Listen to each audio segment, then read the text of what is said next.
Gaza city.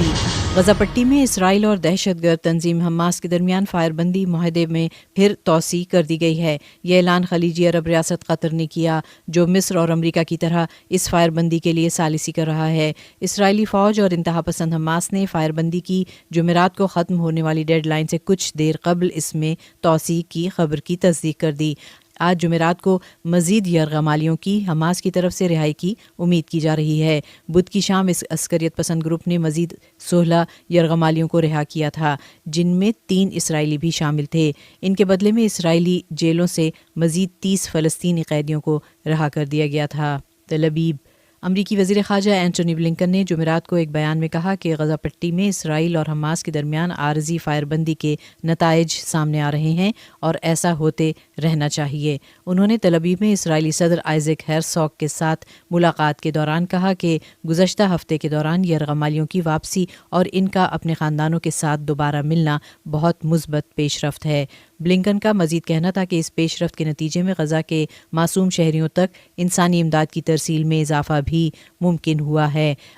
امریکی وزیر خارجہ نے کہا کہ یہ بات بہت اہم ہے اور وہ امید کرتے ہیں کہ یہ سلسلہ جاری رہے گا. برلن. جرمن وزیر داخلہ نینسی فیزر نے حماس کی طرف سے اسرائیل پر دہشت گردانہ حملے کے تناظر میں جرمنی میں ممکنہ حملوں سے خبردار کیا ہے.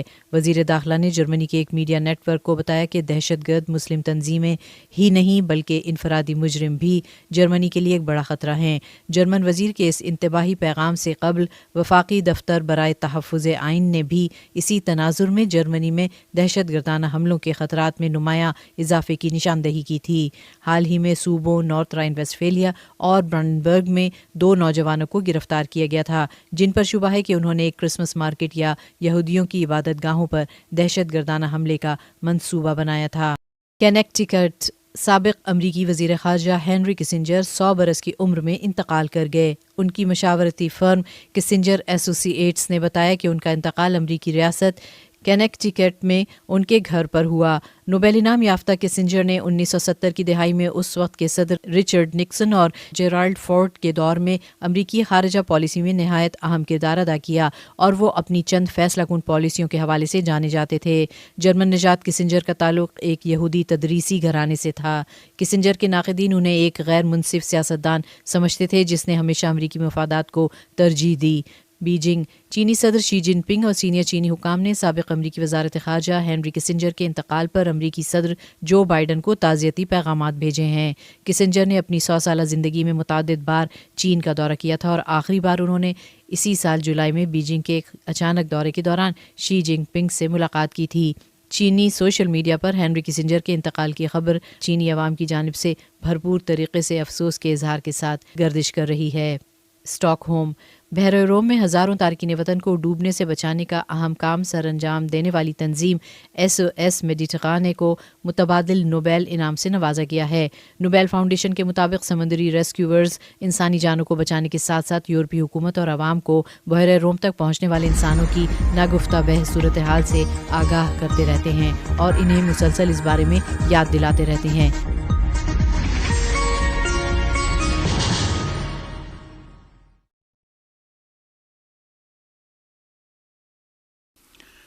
غزہ میں جنگ بندی کی مدت میں مزید 1 روز کی توسیع کر دی گئی ہے. اس درمیان تحریک حماس کے فوجی بازو القسام بریگیڈ نے اعلان کیا ہے کہ جنگ بندی کی مدت میں توسیع کی صہیونی حکومت کی طرف سے مخالفت کی صورت میں وہ صہیونیوں کے خلاف منہ توڑ جوابی کارروائی کرنے کے لیے آمادہ ہے. فلسطین کی اسلامی مزاحمتی تحریک حماس کے فوجی بازو القسام بریگیڈ نے ایک بیان میں غزہ میں تمام فلسطینی مجاہدین سے غزہ میں جنگ بندی کی مدت میں توسیع نہ کیے جانے کی صورت میں جنگ کے لیے مکمل آمادگی کی ضرورت پر زور دیا ہے. اس بیان میں القسام بریگیڈ نے کہا کہ جب تک جنگ بندی کی مدت میں مزید توسیع کے بارے میں باضابطہ طور پر بیان جاری نہ کیا جائے تمام فلسطینی مجاہدین کو تیار رہنا ہوگا. اس سے قبل فلسطین کی اسلامی مزاحمتی تحریک حماس نے ایک بیان میں اعلان کیا تھا کہ غاصب صہیونی حکومت نے اپنے 10 قیدیوں اور بعض لاشوں کو تحویل میں لینے سے انکار کر دیا تھا. واضح ہے کہ غزہ میں جنگ بندی کی مدت بدھ کو ختم ہو گئی تھی. پہلے 4 روزہ جنگ بندی کا اعلان اور پھر اس میں 2 روزہ مزید توسیع کر دی گئی تھی. قیدیوں کے تبادلے میں ہر ایک صہیونی قیدی کے عوض فلسطین کے 3 قیدیوں کو صہیونی جیل سے رہا کرایا جانا تھا، جبکہ انسان دوستانہ امداد اور ایندھن میں غزہ ارسال کا جانا ضروری تھا۔ یہ ایسی حالت میں ہے کہ گزشتہ چند دنوں کے دوران غاصب صہیونی حکومت نے بارہا جنگ بندی کی خلاف ورزی کی اور ایندھن اور انسان دوستانہ امداد کو غزہ جانے سے روکا۔ غاصب صہیونی فوج کے ترجمان نے تصدیق کی ہے کہ غزہ میں جنگ بندی جاری رہے گی، جبکہ حماس نے بھی جنگ بندی کی مدت میں مزید 1 روز کی توسیع کیے جانے کا اعلان کیا ہے۔ غزہ میں جنگ بندی کی مدت میں توسیع کیے جانے کی خبروں کے درمیان صہیونی ذرائع نے رپورٹ دی ہے کہ نیتن یاہو کابینہ نے اپنے ایک اجلاس میں جنگ بندی کی مدت میں مزید 1 دن کی توسیع کیے جانے سے اتفاق کیا ہے۔ غزہ میں قیدیوں کے تبادلے کے 6 مرحلے پر عمل درآمد کے ساتھ ہی قطر کی وزارت خارجہ نے قیدیوں کے تبادلے کے 7 مرحلے کی خبر دی اور اعلان کیا کہ قیدیوں کے تبادلے پر عمل درآمد کے لیے جنگ بندی کی مدت میں توسیع کیا جانا ایک ناگزیر عمل ہے۔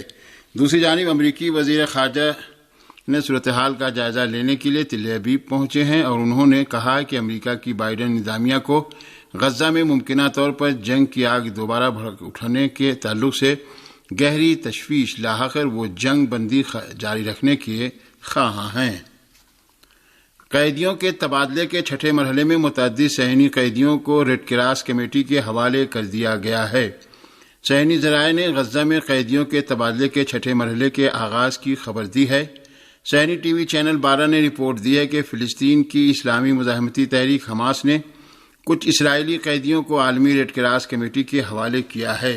CNN نے بھی باخبر ذرائع کے حوالے سے رپورٹ دی ہے کہ کم سے کم 1 امریکی قیدی کو بھی رہا کیا گیا ہے۔ قیدیوں کے تبادلے کے 6 مرحلے میں 7 صہیونی عورتوں اور 5 بچوں کو عالمی ریڈ کراس کمیٹی کے سپرد کیا گیا ہے۔ قیدیوں کے امور کی فلسطینی تنظیم نے ایک بیان میں اعلان کیا ہے کہ قیدیوں کے تبادلے کے 6 مرحلے میں فلسطین کی 15 اسیر خواتین کو رہا کیا جا رہا ہے۔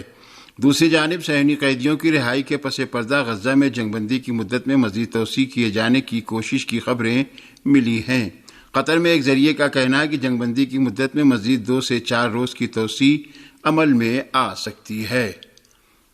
غرب اردن کے شہر رام اللہ کے مغرب میں صہیونی فوجیوں کی فائرنگ میں ایک فلسطینی جوان شہید ہو گیا۔ غاصب صہیونی حکومت کے جارحیت فوجیوں نے غرب اردن کے شہر رام اللہ کے مغرب میں واقع علاقے بیوتونیا میں فائرنگ کر دی، جس میں ایک فلسطینی جوان شہید اور 4 دیگر زخمی ہو گئے۔ رپورٹ میں بتایا گیا ہے کہ صہیونی فوجیوں نے شہر طول کرم اور اس شہر کے پناہ گزین کیمپ کو بھی جارحیت کا نشانہ بنایا اور اس شہر کے اسپتال کا محاصرہ کرتے ہوئے کئی فلسطینیوں کو گرفتار کر لیا۔ بدھ کو بھی غاصب صہیونی حکومت کے جارحیت فوجیوں نے غرب اردن کے شہر جنین کو بھی جارحیت کا نشانہ بنایا تھا، جس میں 2 فلسطینی بچے شہید ہو گئے تھے۔ ہندوستان کی ریاست تلنگانہ کی 119 نشستوں پر ہونے والے انتخابات کے لیے اس ریاست میں ووٹ ڈالے گئے۔ ہندوستان کے میڈیا ذرائع کے مطابق ووٹوں کا عمل صبح سویرے شروع ہوا اور لوگ اپنے حق رائے دہی کا استعمال کرنے کے لیے وسیع پیمانے پر قطاروں میں نظر آئے۔ ریاستی جماعتوں کے کئی رہنماؤں نے پولنگ کے آغاز میں ہی پولنگ مراکز جا کر اپنے حق رائے دہی کا استعمال کیا۔ جن رہنماؤں نے ووٹ ڈالا ان میں آل انڈیا مجلس اتحاد المسلمین کے سربراہ اسد الدین اویسی بھی شامل رہے۔ انہوں نے لوگوں سے انتخابات میں بھرپور طریقے سے شرکت کرنے کی اپیل بھی کی۔ انتخابات میں حصہ لینے والی تمام جماعتوں نے ریاستی اسمبلی کے انتخابات میں کامیابی حاصل کرنے کا دعویٰ کیا ہے۔ پولنگ کا عمل مکمل ہوتے ہی مختلف ٹی وی چینلوں کے ایگزٹ پول کا سلسلہ شروع ہو جائے گا، جبکہ ووٹوں کی گنتی 3 دسمبر کو ہوگی۔ اسلام آباد کی احتساب عدالت نے سابق وزراء اعظم نواز شریف و یوسف رضا گیلانی اور سابق صدر آصف زرداری کے خلاف توشہ ریفرنس کی سماعت 20 دسمبر تک ملتوی کر دی ہے۔ توشہ ریفرنس میں نواز شریف، یوسف رضا گیلانی اور آصف زرداری سمیت بعض دیگر افراد کے خلاف سماعت احتساب عدالت کے جج محمد بشیر نے کی۔ اس موقع پر پراسیکیوٹر نے عدالت میں کہا کہ مزید کارروائی ہوگی، اس کے لیے تھوڑا وقت درکار ہے۔ دوسری جانب نواز شریف کے وکیل صفائی نے بھی عدالت میں کہا کہ نواز شریف شامل تفتیش ہو چکے ہیں۔ ان کا کہنا تھا کہ 2019 میں نیب ریفرنس بنایا گیا تھا، اس وقت نواز شریف بہت زیادہ بیمار تھے۔ وکیل صفائی نے کہا کہ نواز شریف کی جانب سے گاڑی لینے کا کوئی مطالبہ نہیں تھا اور ایسی کوئی بھی دستاویز موجود نہیں کہ نواز شریف نے کوئی بھی گاڑی مانگی ہو۔ پاکستان تحریک انصاف کے چیئرمین عمران خان پر توہین الیکشن کمیشن کیس میں جمعرات کو بھی فرد جرم عائد نہ ہو سکی۔